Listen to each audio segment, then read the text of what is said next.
혹시 기억하시는지 모르겠지만 딱 1년 전 오늘 6월 첫째 주, 작년에는 날이 6월 6일이었거든요.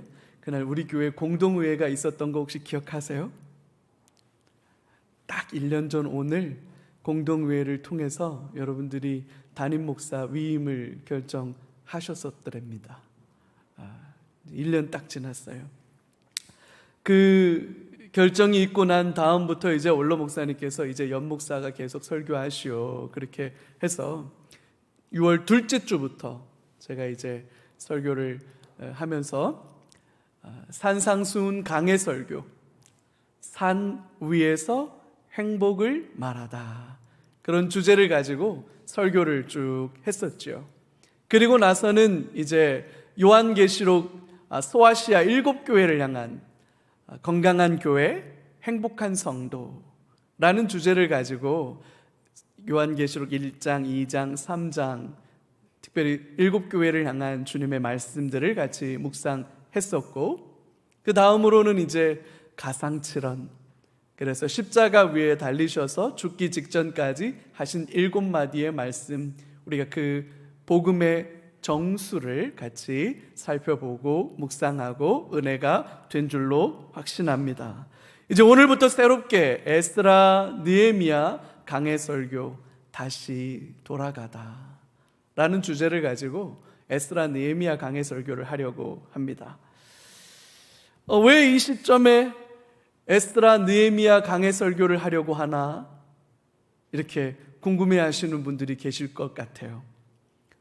중요한 이유가 있습니다. 뭐냐면 구약이기 때문에 그렇습니다. 그동안 제가 신약만 강해 설교를 했어요.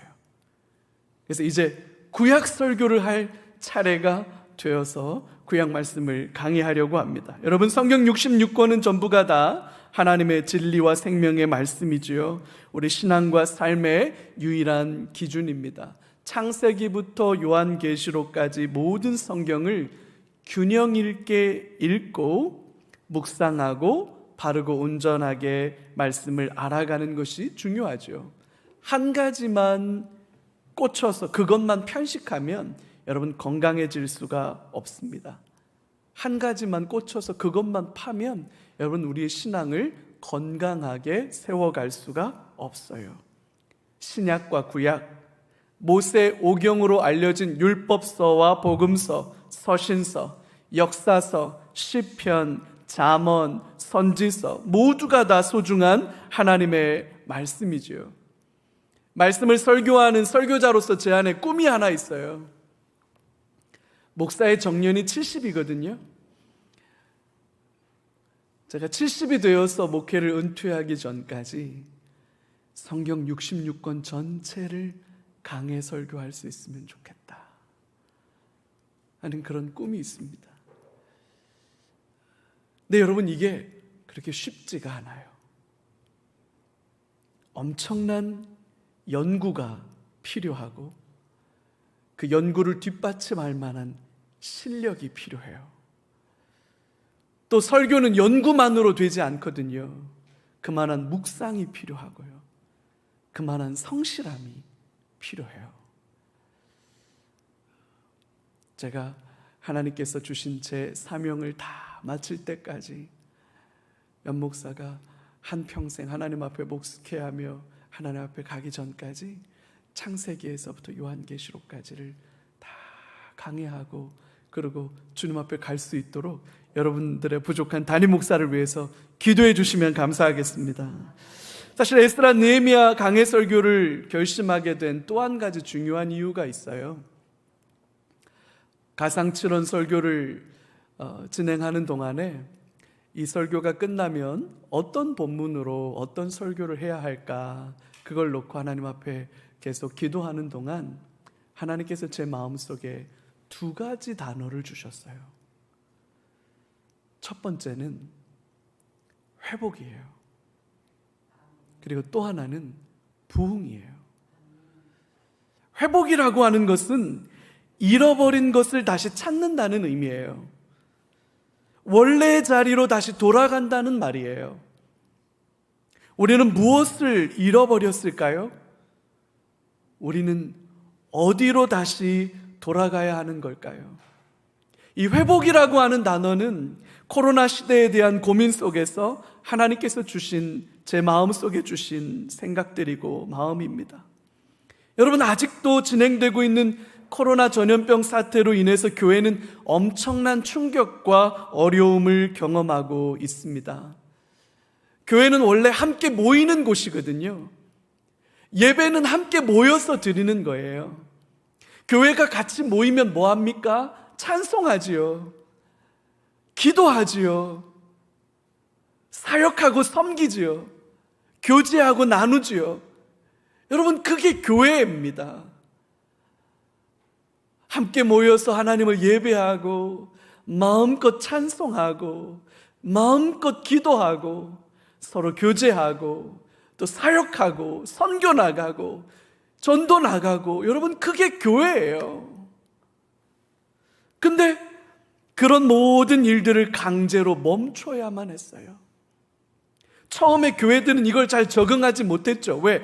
교회의 본질과 너무나도 반대된 일이니까 이걸 적응하는 게 힘들었던 거예요. 여러분, 비대면 온라인 예배로 전환될 수밖에 없는 현실 앞에서 교회들은 당황스러웠습니다. 여러분, 제가 지금 아무리 기도하고 아무리 묵상하고, 여러분, 저도 신학 공부할 만큼 한 사람이거든요.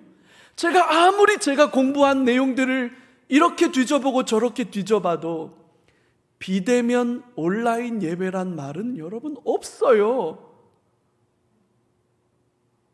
예배는 본질적으로 모이는 거예요. 함께 하는 거예요. 온라인 예배라는 건 여러분 없는 거예요.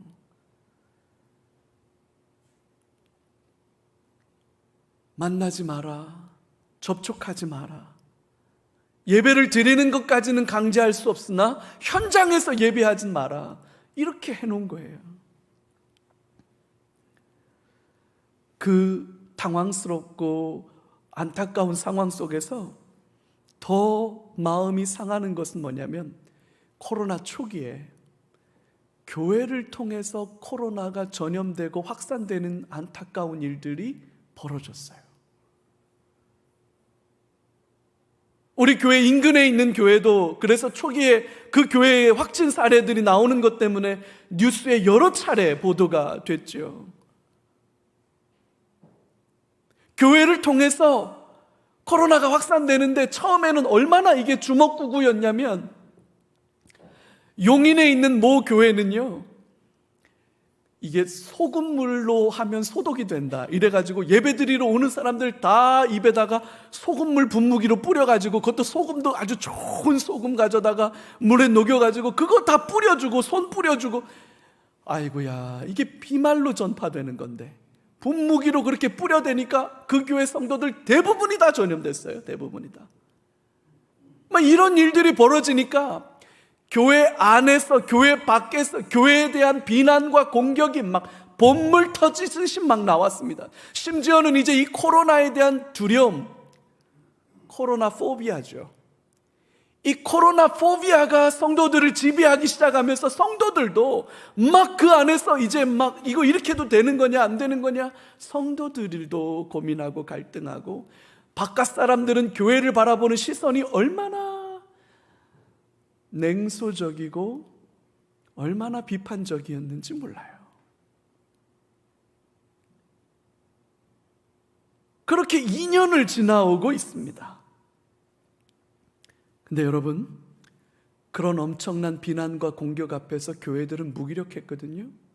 근데 그 여파가 지금 다양한 통계들로 나오고 있습니다.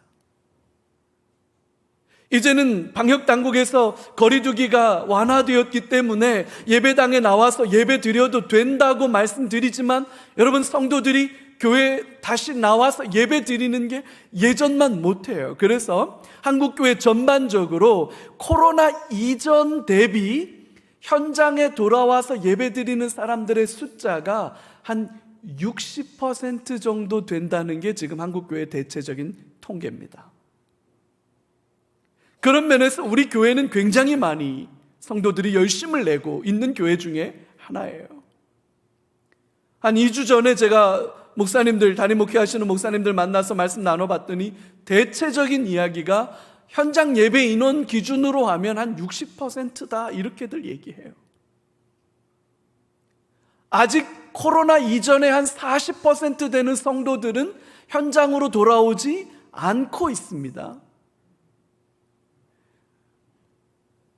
또 하나 중요한 통계가 발표됐는데요, 2년 동안 코로나를 지나가면서 약 15% 정도가 되는 성도들이 나는 신앙을 버렸습니다, 나는 교회를 떠났습니다 라고 대답하고 있는 거예요.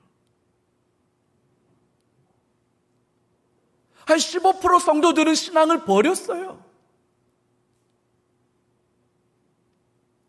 최근에 와서 얼마나 심각한 또 다른 통계가 발표됐냐면, 청소년들을 대상으로 조사를 했더니 여러분, 청소년들 중에는 내가 신앙을 가지고 있습니다, 내가 그리스도인입니다 라고 체크하는 비율이, 여러분 놀라지 마십시오, 3%로 조사됐어요. 3%로.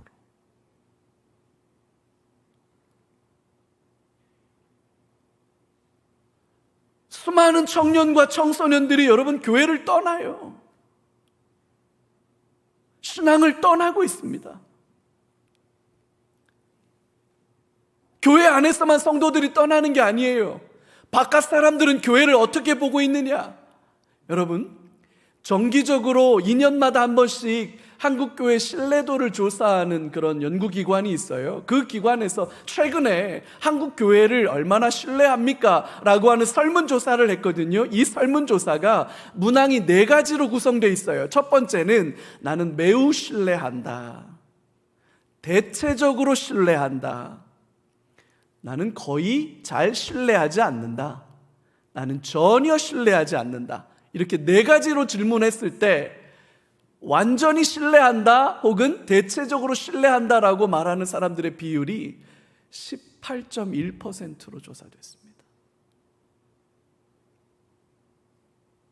나머지 80%는 한국 교회는 신뢰하기가 어렵다 이렇게 말하는 거예요.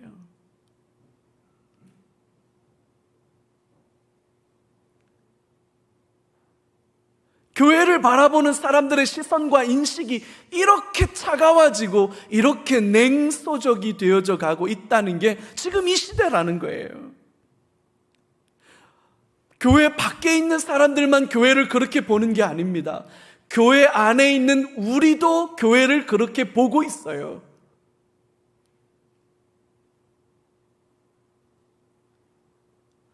그 어느 때보다 우리에게 회복의 은혜가 필요한 시점입니다.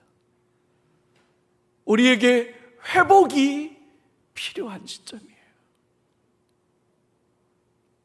아니, 어쩌면 우리 한국 사회는, 한국 교회는 회복을 넘어서서 부흥이 필요하다고 말하는 게 맞을 겁니다. 사실 코로나 이전부터 한국 교회는 성도 수가 줄어들고 있다, 교회에 대한 사회적인 인식이 점점 갈수록 안 좋아지고 있다, 교회의 영향력이 축소되고 있다, 청년과 청소년들과 젊은이들이 교회를 떠나고 있다 라고 하는 알람은 계속해서 울려왔어요.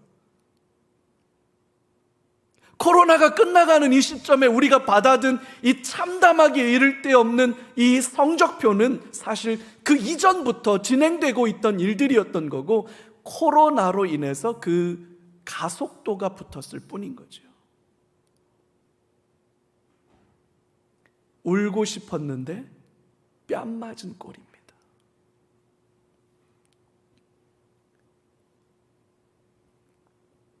성도들의 기도하는 시간이 줄고 있어요. 이게 통계를 잡으면 잡을수록 당신은 하루에, 일주일에, 한 달에 얼마나 기도하십니까? 라고 물으면 성도들의 기도하는 시간이 계속해서 줄어들고 있습니다. 당신은 성경을 얼마나 정기적으로 읽습니까? 매일매일 성경을 묵상하고 있습니까? 라고 물으면 성경을 통독한다라고 응답하는 빈도수가 줄고 있고 그 시간도 줄고 있어요. 매일매일 말씀을 묵상하십니까? 라고 물으면 말씀을 묵상한다고 말하는 사람들도 줄고 있고, 얼마나 자주 묵상합니까? 라고 말할 때 묵상의 빈도수도 줄고 있고 시간도 줄고 있어요. 가면 갈수록 성도들은 기도하지 않고 말씀을 읽지 않고 말씀을 묵상하지 않고 있다는 거죠. 바쁘고 분주한 일상 속에서 신앙은 뒷전으로 밀려나고 있습니다. 신앙에 대한 관심과 헌신과 열정이 점점 시들어가고 있는 거예요. 한국교회 전반적으로 신앙의 침체, 성도 수의 감소, 선한 영향력의 축소로 이어지는 악순환에 빠져들어가고 있는 거죠. 코로나 이전으로 회복하는 것을 넘어서서 우리는 부흥을 사모해야 된다고 저는 확신합니다. 신앙의 침체에서 벗어나 신앙의 부흥이 필요해요. 날마다 구원 얻는 사람들을 더하시니라 사도행전에서 말하고 있는 그 초대교회 모습, 함께 모이기를 힘쓰고 같이 떡을 떼며 하나님을 찬미하며 자기의 것을 자기의 것이라 주장하지 않고 기꺼이 나누어 주면서 세상을 섬기고 어둡고 그늘진 곳을 섬겼던 그 초대교회, 그래서 날마다 부흥하고 날마다 구원받는 사람들의 숫자가 늘어나고 하나님 앞에 엎드리는 사람들이 늘어나던 그 초대교회의 부흥의 역사를 우리는 잃어버렸고, 우리는 이것을 박물관에 박제해 놓았고 박물관에서만 듣고 읽는 이야기로 지나갈 수 없는 거예요. 이건 오늘 우리여야 해요. 우리에겐 새로운 부흥의 역사, 회복의 역사가 그 어느 때보다도 필요한 시점이라고 저는 생각해요. 이런 고민을 가지고 말씀을 묵상하는 중에 이런 비슷한 고민과 기도 제목을 가지고 몸부림치던 신앙의 선배들이 있었다는 것을 발견하게 되었습니다. 에스라가 그랬고 느헤미야가 그랬어요. 오늘 우리가 읽었던 에스라 1장 1절 우리말 성경에는 이렇게 나옵니다. 바사 왕 고레스 원년에. 여러분, 왜 성경에 이방 나라의 왕이 등장할까요? 이스라엘이 망했기 때문에 그렇습니다. 이스라엘이 망했어요.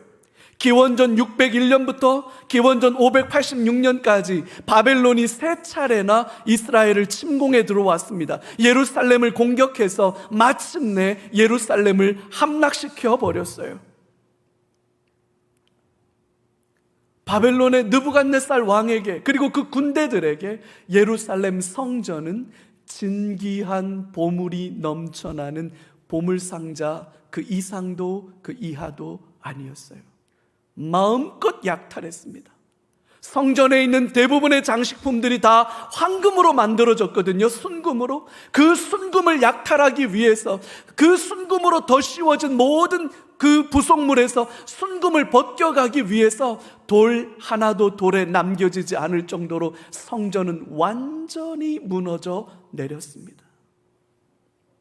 귀족 집안의 똘똘한 아이들은 제국의 식민지 지배를 돕기 위한 인재로 길러지기 위해서 그 똘똘하다는 아이들, 엄친아, 엄친 딸들은 다 제국에서 붙들어 갔습니다.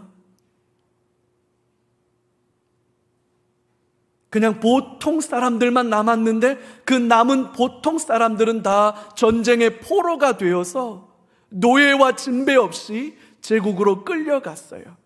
여러분, 그 끌려간 제국에서 우리도 일제시대 때 경험했잖아요. 창씨개명, 나카무라, 와타나베, 이렇게 이름을 바꾸었어요.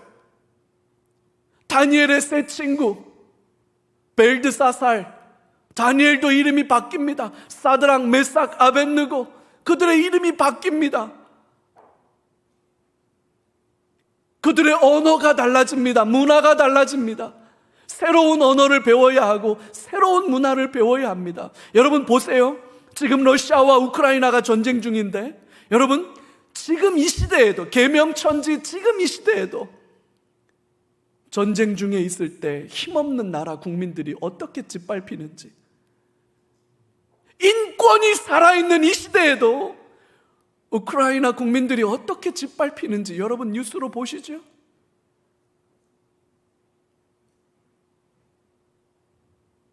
이유 없이 민간인이 사살되고요, 부녀자들은 강간에 시달려요. 심지어 요만한 꼬맹이까지. 이 참담함을, 인권을 이야기하는 이 시대에도 이런 일이 벌어졌는데 에스라 느헤미야 시대는 어땠을까요? 세상에 망한 나라의 백성들보다 딱하고 불쌍한 사람들이 없습니다.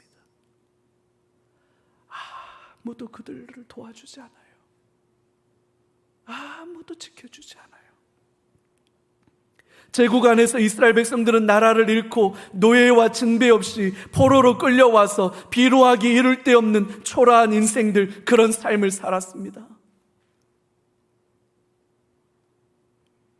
오늘 말씀 3절 말씀을 같이 한번 볼까요? 그런 상황 중에 이렇게 3절의 말씀이 선포되는 거예요. 함께 읽습니다. 이스라엘의 하나님은 참 신이시라. 너희 중에 그의 백성된 자는 다 유다 예루살렘으로 올라가서 이스라엘의 하나님 여호와의 성전을 건축하라. 그는 예루살렘에 계신 하나님이시라. 바사 왕, 페르시아죠. 페르시아의 초대 황제 키루스 2세, 이 페르시아 제국의 초대 황제, 가장 위대한 황제라고 일컬어지는 그 키루스 2세가 칙령을 발표해서, 자, 너희들 중에 누구든지 원하는 사람들은 예루살렘으로 돌아가서 성전을 다시 지어도 좋다라고 하는 칙령, 법령을 발표해요. 이스라엘 하나님을 참 신이라고 말하고 하나님의 백성들은 모두 유다 예루살렘으로 돌아가서 성전을 지어도 좋다라고 하는 이 칙령과 조서를 발표하는 것을 가만히 보면, 언뜻 보면 여러분 은혜가 넘치는 것 같아 보이지만, 여러분 조금만 더 깊이 들어가서 묵상해 보면 전혀 녹록지 않은 현실을 우리는 볼 수 있습니다. 망한 나라, 무너진 성전. 얼추 70년 전에 이스라엘은 완전히 멸망했어요. 멸망한 나라의 백성들 참 불쌍하고 안타깝죠. 나라를 되찾으면 되는 거 아닙니까? 여러분, 이스라엘을 멸망시킨 바벨론보다 그 바벨론을 멸망시킨 페르시아 제국은 훨씬 더 강력하고 힘 있는 제국이에요. 이스라엘이 독립할 길이 아주 없습니다. 아주 없어요. 페르시아의 군사력과 경제력과 문화적인 영향력을 벗어나 이스라엘의 독립을 기대하는 것은 여러분 불가능한 일이에요. 무엇보다도 여러분, 포로로 끌려온 사람들은 이제 이 페르시아 제국 안에 적응하고 정착한 상태라는 거죠. 지금으로부터 한 100년 전쯤에 구한말 우리 선조들이 저 사할린으로, 중국 만주로 이주해 갔어요. 그리고 그분들이 소련이 지배하면서 사할린에 살던 분들이 다 중앙아시아로 강제 이주돼서 지금 우리 그분들을 고려인이라고 불러요. 제가 한 10여 년 전에 키르기즈스탄 가서 고려인 분들을 만나 뵙는데, 할머니들이 당신 어렸을 때 당신 아버지들에서 들었던 이야기들을 하면서 눈물이 줄줄 나요. 우리 연변에 조선족 자치구에 계시는 분들, 우리 그분들 여러분 무시하면 절대 안 됩니다. 우리 그러면 우린 역사를 모르는 백성인 거예요. 우리는 그분들을 안타깝게 여겨야 되고 귀하게 여겨야 돼요, 여러분. 그분들이 지금 돌아오라고 한들 돌아올 수 있겠습니까? 이미 그들은 거기에서 적응하고 정착했어요. 거기에서 결혼해서 자식들을 놓고 거기에서 취직을 했고요, 거기에서 사업을 일구었고요, 나름대로 삶의 터전들을 만들어 가고 있는 거예요.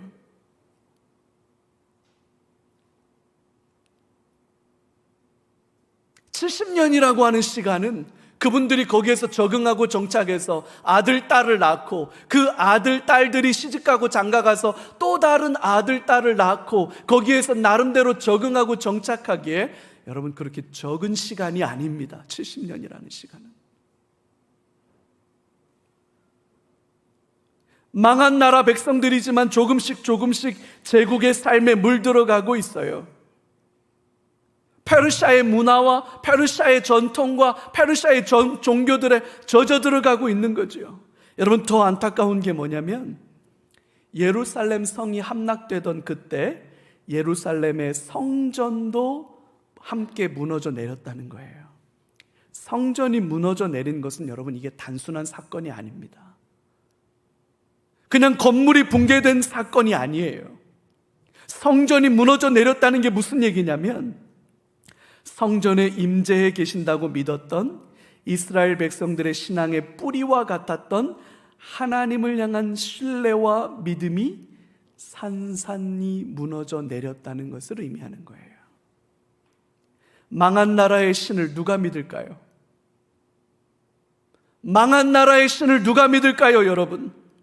무너져 내린 성전을 보면서 정말로 참담한 것은 건물이 붕괴된 것이 아니라 내 믿음의 대상이었던, 내 믿음의 소원이었던, 내 믿음의 기초였던 그 여호와 하나님, 그 하나님을 더 이상 믿고 신뢰하고 의지할 수 없게 신앙이 붕괴되었다는 것이 더 참담한 거예요, 여러분. 반면에 이스라엘 성전을 무너뜨린 바벨론의 신 마르둑, 그 바벨론의 신은 얼마나 위대해 보였을까요? 그 바벨론을 무너뜨린 페르시아 제국의 신, 그 신은 또 얼마나 위대하고 얼마나 멋져 보였을까요? 자기 집인 예루살렘 성전도 하나 제대로 건사하지 못하고 자기 집인 그 예루살렘 성전 하나 제대로 지켜내지 못하는 여호와 하나님, 그 여호와 하나님은 작은 시골 동네에 초라한 신에 지나지 않다, 이렇게 생각하는 게 그 시대 사람들의 일반적 통념이에요, 여러분.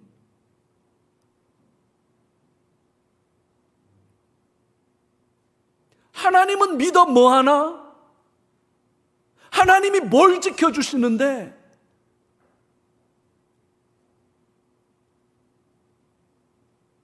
아니 하나님이 살아계시면 뭐하나? 내 삶에 무슨 도움이 있는데?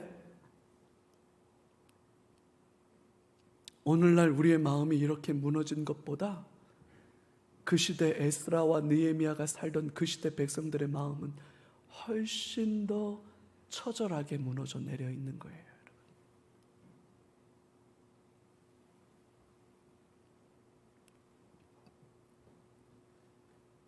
그 시대에 여호와 하나님을 믿고 섬기고 그 하나님이 하늘과 땅의 주인이시다, 그런 고백을 가지고 그 하나님을 믿고 섬기는 것은 제국 사람들의 눈에는 어리석은 일로 보였을 거고요, 무모한 일로 보였을 거고요, 시대에 맞지 않는 일로 생각될 수밖에 없었어요. 더 재밌는 거 볼까요? 오늘 본문 안에 예루살렘으로 돌아가서 성전을 다시 지어라 라고 칙령을 발표하는 사람이 누구예요? 페르시아 제국의 황제죠. 여러분, 칙령을 발표하는 사람이 권위자예요. 법령을 공포하는 사람이 능력자입니다. 법을 만드는 사람들이 힘 있는 사람들인 거예요. 누가 힘 있는 사람입니까? 고레스가 힘 있는 사람이죠. 이건 고레스의 자신감이에요, 여러분. 너희들 가서 성전 저 조만하게, 아니 니 크게 지으려면 크게 져, 니네가 크게 지어봤자 뭐 얼마나 크게 짓겠어. 가서 그냥 성전 짓고 살아, 괜찮아. 여러분, 이건 고레스의 자신감이에요. 아무것도 아닌 존재들. 그래봤자 너희들은 제국의 변두리일 뿐이에요.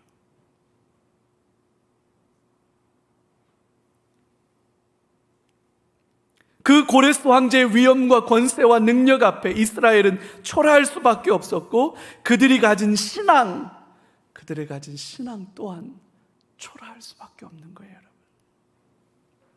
에스라와 느헤미야는 코로나 팬데믹으로 급속하게 무너져가고 있는 우리의 현실을 바라보며 안타까워하고 있는 것보다 더 큰 고민과 갈등을 가지고 그 시대를 살았을 것입니다.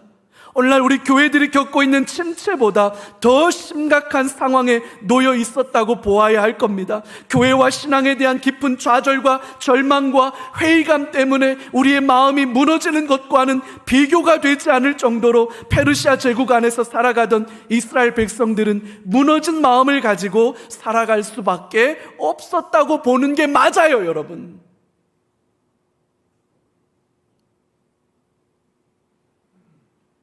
그 시대에 회복을 꿈꾸는 자들이 일어났다는 거예요. 그 무너진 자리에 부흥을 꿈꾸는 자들이 일어났다는 거예요. 다시 돌아가야 합니다. 오늘 본문 5절을 보면 고레스 칙령에 대해 이스라엘이 어떻게 반응했는지를 기록하고 있어요. 여러분 5절을 다시 한번 같이 읽어요. 이에 유다와 베냐민 족장들과 제사장들과 레위 사람들과 그 마음이 하나님께 감동을 받고 올라가서 예루살렘의 여호와의 성전을 건축하고자 하는 자가 다 일어나니. 여러분, 고레스의 칙령이 공포되었을 때 그 내용을 듣고 마음이 뜨거워졌던 사람들이 있었던 것 같아요. 하나님께 감동을 받은 사람들이고 무너진 성전을 다시 건축하고자 하는 마음의 소원을 가진 사람들입니다.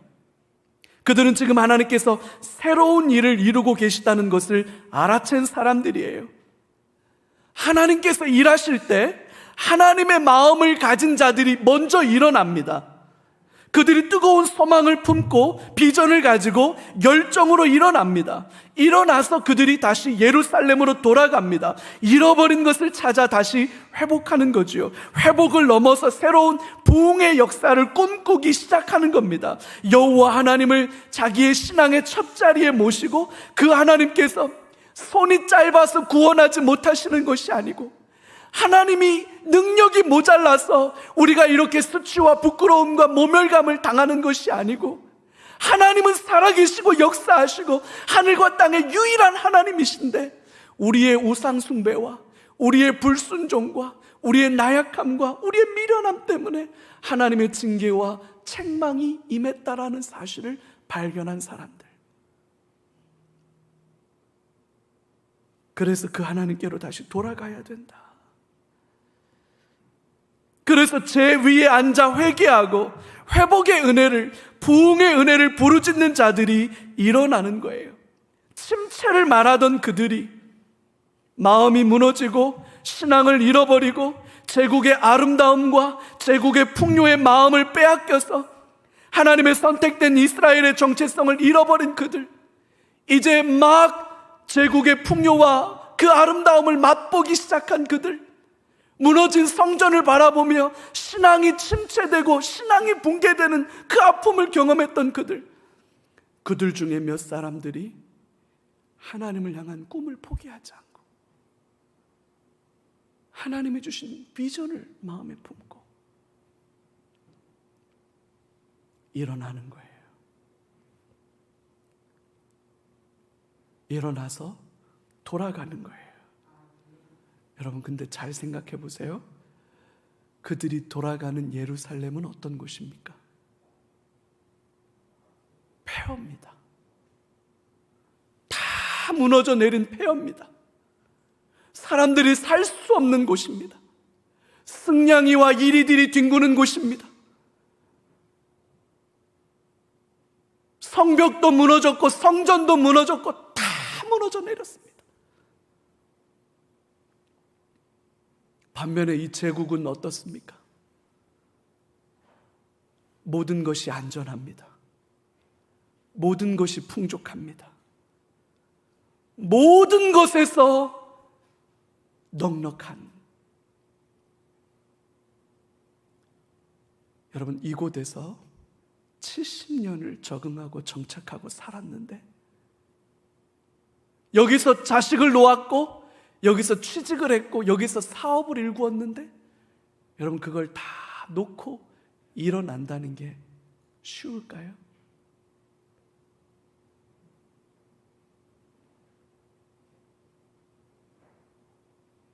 당장 여러분 우리 수원 3일교회 저 밑에 동탄으로 이전합시다 이래도 아마 여러분들은 다 손들고 반대하실걸요. 그죠?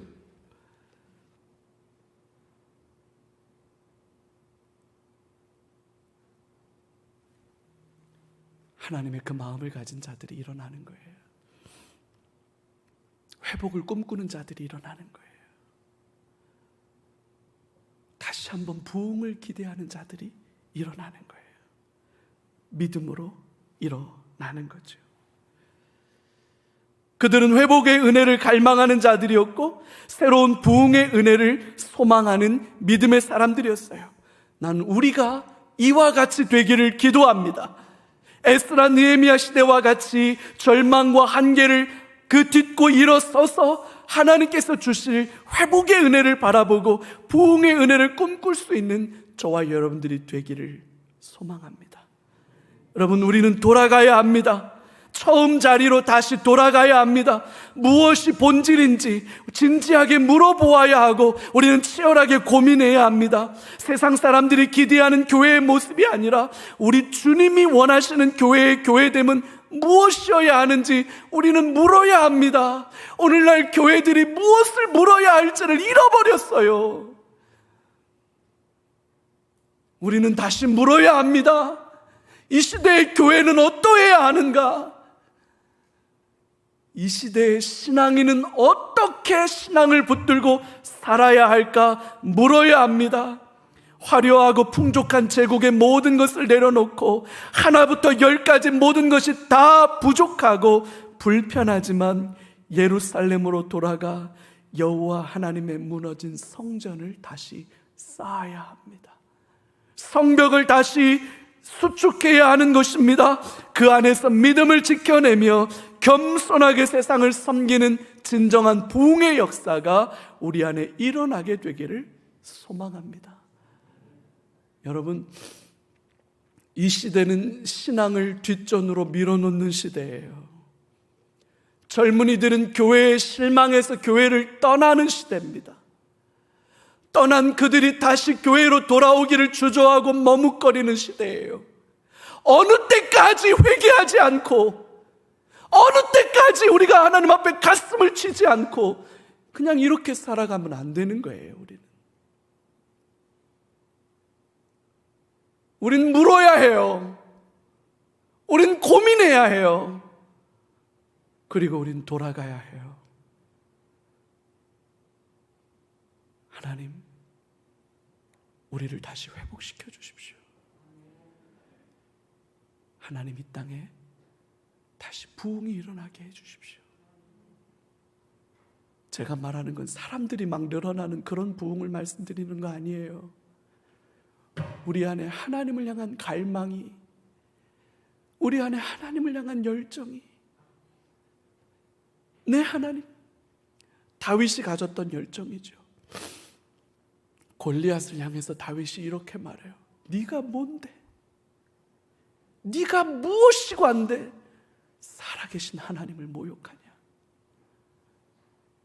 다윗은 그걸 참을 수가 없었던 거예요. 네가 뭔데 내 살아계신 하나님을 모욕하냐? 그래서 그냥 돌멩이 주워들고 나가는 거예요. 주 안에 사랑하는 성도 여러분, 우리는 무너진 성벽을 다시 쌓아야 합니다. 이 시대가 침체를 말하지만 우리는 부흥을 꿈꿔야 합니다. 코로나 이전으로 회복하는 게 중요하다라고 말할 때 아니라고 말하고 우리는 부흥을 위해서 무릎을 꿇어야 할 줄로 확신합니다. 여러분, 그게 바로 에스라였고 그게 바로 느헤미야였어요. 그 은혜가 우리 안에 임하기를 주님의 이름으로 축복합니다. 우리 같이 한번 기도하죠.